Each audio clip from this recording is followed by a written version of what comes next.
Assalamualaikum warahmatullahi wabarakatuh. Kam jirtan abboleeyyan kiyya nagayami. Warri channel kanaaf haaraa taatan like, share, subscribe walii godhaame obboleeyyan kiyya. Wallahi irra dhugumatti waan akkaan barbaachisaa ta'e tokkoon isinii qabadhee dhufee waa'ee WhatsApp irratti barnoota kana mee wallahi itti deemneetuma walumaanuu laalla. Fakkeenyaaf WhatsApp tokko yoo amma WhatsAppiin tokko isin duraa badee takka mobile teessanii hojii isin duraa badee waan san koodii takka bichaadhaan akka deebifachuu dandeessan jechuudha. Waan isin duraa badee san koodii takka bichaadhaan akka deebifachuu dandeessan. Waa'ee kanaa waliin laalla duraan email irra kaachaa turtan amma garuu akkasii miti.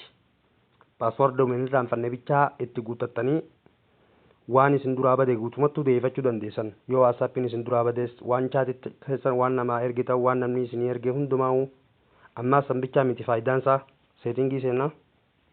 Mee walumaanuu laalla chaatis kajoo kana keessa seenna. Chat back up kajoo kana keessa seenna.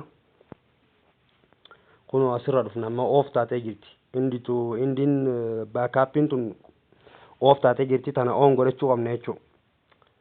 Namoonnis akka in harkineef isin fayyada jechuudha chaatii teessan keessa seenna. Turn on jaa kunoo. Turn on kanarratti uyna. Yoo koodii itti godhattan isin gargaaruu dandeenyaadha amma yoo koodii itti godhattan isin gargaaraa yoo ammoo koodii teessan irraanfattan WhatsAppiin isin gargaaruu hin danda'u jaa. Create password kajoo kanarratti uyna.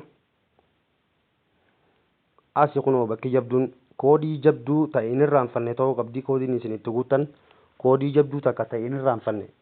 Takka lama sadii faayoo itti guuttan hin furatu takka lama sadii afur shan jaha faayoo itti guuttan hin furatu tanaas koodii takka jabduu lakkoomsi keessa jiraachuu qaba ja'a qubeen takka illee taatu keessa jiraachuu qaba ja'a ol ta'uu qaba beektaa mee amma koodii itti haa gunnu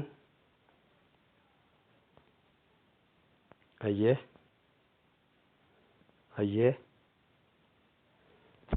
mee hayyee neekistii tuyna formii godhi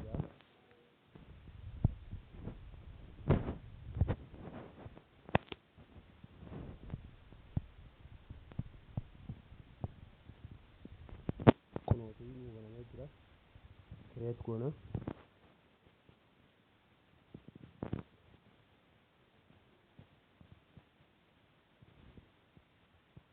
parsantaa dhibba nuu banamee jira kunoo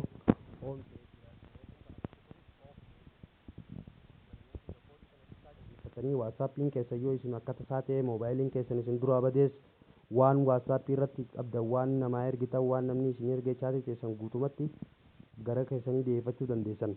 Kuni waan bareedaadha obboleeyyan kiyya subscribe godhaa like share walii godhaa. Assalaamu alaikum warahmatullahi